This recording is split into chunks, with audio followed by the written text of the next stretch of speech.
Praise the Lord, सबको जय मसीह की। कैसे हैं आप लोग? परमेश्वर ने आज का एक और दिन दिया, परमेश्वर को बहुत बहुत धन्यवाद देते हैं। वचन के लिए प्रार्थना करेंगे। महान अनुग्रहकारी पिता परमेश्वर, जो वचन आप देना चाहते हैं हमें दें। भेद की बातें और अंदर की बात बताएं और आपकी महिमा होने पाए प्रत्येक जन से, हमारे जीवन से। सारा गौरव आदर महिमा आपको देते हैं। उद्धारकर्ता यीशु मसीह के नाम से मांगते हैं, आमीन। मत्ती 13 अध्याय उसका 53 पद से 58 पद तक। जब यीशु ये सब दृष्टांत कह चुका तो वहाँ से चला गया और उसने नगर में आकर उनके आराधनाओं में और ऐसा उपदेश देने लगा कि वे चकित होकर कहने लगे, इसको यह ज्ञान और सामर्थ्य के काम कहाँ से मिले? क्या यह बढ़ई का बेटा नहीं? क्या इसकी माता का नाम मरियम और इसके भाइयों का नाम याकूब, यूसुफ, सीमोन और यहूदा नहीं?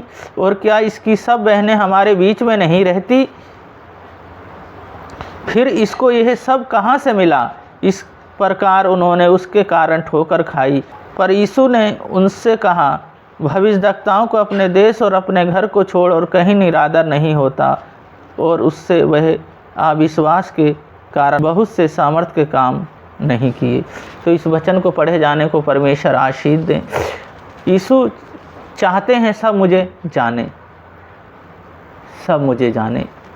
ज्ञान, पहली बात ज्ञान। यीशु मसीह ज्ञान की बात बताने आए, स्वर्ग को छोड़कर चढ़नी में आए और यीशु मसीह जी ज्ञान की बात बताने लगे। पर ज्ञान की बातों को कोई भी ग्रहण करने वाला नहीं था।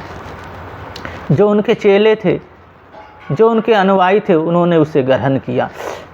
यीशु मसीह जी राई के दाने का दृष्टांत देते हैं, कहानी बताते हैं, अनमोल मोती की कहानी बताते हैं। तो उन्होंने ऐसे करके कहानियाँ कही और उन्होंने बहुत अच्छे से समझाया स्वर्गीय बातों को। जितने लोगों ने उन बातों को समझा, जिन्होंने अपना जीवन यीशु मसीह को दे दिया, वो उनके पीछे पीछे चलने लगे। स्वर्गीय बातें ज्ञान की बता रहे थे, पर उस ज्ञान को लोग ग्रहण नहीं कर रहे थे, क्योंकि उनका मन कठोर और हृदय कठोर हो गया था। तो यीशु चाहते थे सब मुझको जाने। तो दूसरी बात है अविश्वास। अविश्वास के कारण वो उनसे पूछने लगे। वो अपने घर आए जहाँ यीशु मसीह जी पाले और पोसे गए थे, नासरत में।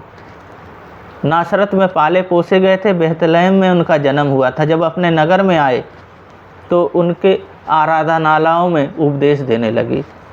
सब चकित होके वो कहते हैं, शास्त्री फरीसी कहते हैं, क्या तेरी बहनें, क्या तेरे माँ बाप हमारे बीच में नहीं रहते हैं? तो तुझको ये सब ज्ञान की बातें कहाँ से मिली? कहाँ से तुझको ये सारी ज्ञान की बातें मिल गई? और तू ये हमें क्या समझाता है तू? पर उनके अविश्वास के कारण वहाँ पे कोई कार्य ना कर पाए।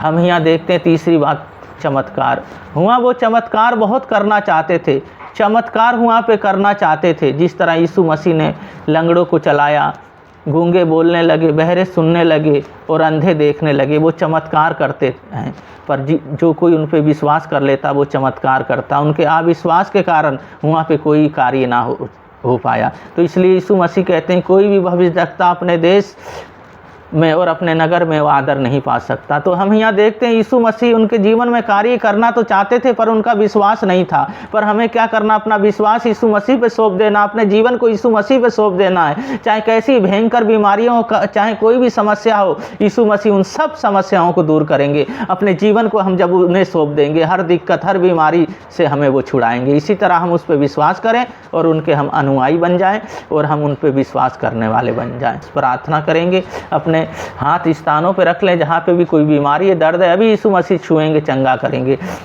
महान अनुग्रहकारी पिता परमेश्वर दयालु है सर्वशक्तिमान, इन बहन भाइयों को आपके हाथों में, आपके लहू में ढकता हूँ। छू ले और सामर्थ दे दे, अपनी आत्मा और पवित्र आत्मा से भर दे। हर बीमारी, हर दुर्बलताएं, जो रोजगार है प्रभु, जिनका फैमिली प्रभु, जिनके घराने प्रभु जी, सबको मैं आपके हाथों में सौंपता हूँ। प्रभु जी, कर्ज है यीशु मसीह आपके नाम से चला जाए। ओ प्रभु जी, आज प्रभु जी सारे कर्ज चले जाएं और आपके सामर्थ से भर जाएं। घर में प्रभु जी, दिनचर्या में सब आप सहायता मदद मदद करें, बिजनेस रोजगार सब आप चलाएं प्रभु जी। प्रभु जी ये थक चुके हैं प्रभु जी, पर आप सब मेरे यीशु मसीह सब कुछ चंगा कर दें, क्योंकि ये ज्योति में आ गए, आप ज्योति हैं प्रभु जी, इन्हें चंगा कर दें, अपनी सामर्थ्य से भर दें। पिता पुत्र और पवित्र आत्मा के नाम पे इन्हें आशीषित करते हैं, उद्धार करता यीशु मसीह के नाम से मांगते हैं, आमीन। इसी वचन पे आधारित जीवन को जीते रहें, परमेश्वर आपको बहुत बढ़ाएंगे, और सारी चिंताएं यीशु मसीह पे डाल दें और यीशु मसीह को अपना आधार बना लें। सबको जय मसीह की।